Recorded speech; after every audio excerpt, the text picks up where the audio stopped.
Welcome to my channel Anuree. Today we are going to discuss the structure of the bone.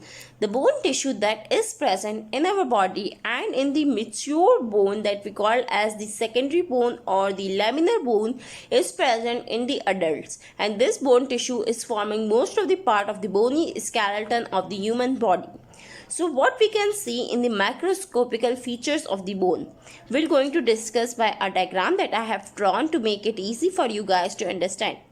Now coming to the structures that we can see in the mature bone, one thing more important is this mature or the secondary bone is also called as the laminar bone, because we will going to discuss there will be certain lamines and certain type of the Haversian system that is present in the mature or the compact bone, having the outer structure that is a hard and woody and making the bony skeleton more and more effective. So we have two type of bone, the spongy and the compact bone. This is the structure showing the compact bone. In the macroscopical feature, what structures we can see? Starting from the area that we see is the Haversian canals. The Haversian canals that we call as the osteons are the circular laminae that we call as the Haversian or the osteons. These circular laminae having the different type of the circular circumference, and these circumference having the different type of lacunae with the osteocytes in between, and there is a presence of a central canal.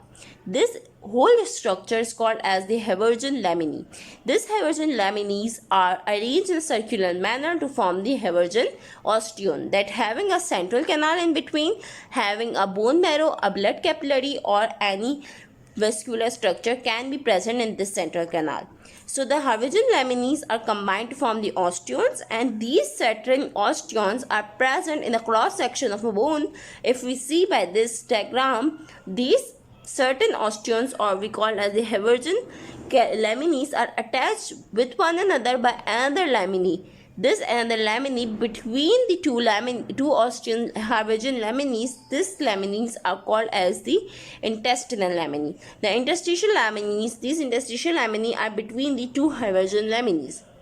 So this whole structure will going to form a Haversian system. That's why we call as the Haversian or the osteon system of a compact bone.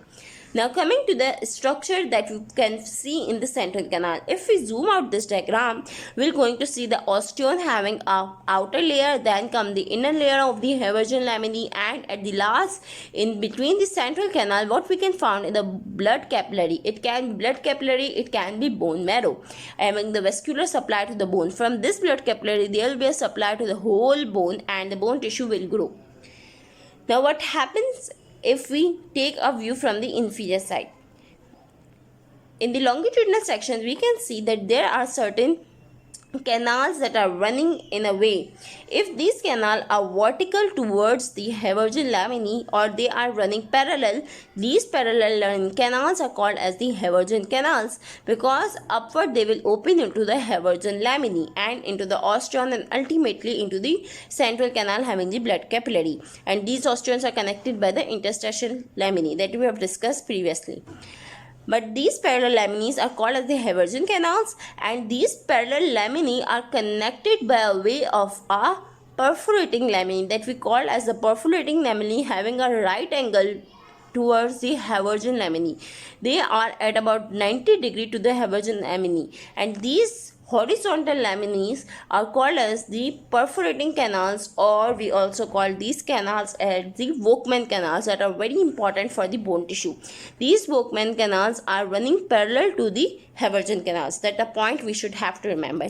And here you can see there are certain parallel fibers of the longitudinal lining, can be collagen or elastin fiber in the bone, and these fibers having a bluish, here you can see these bluish dotted shown the osteocytes, the cells of the bone.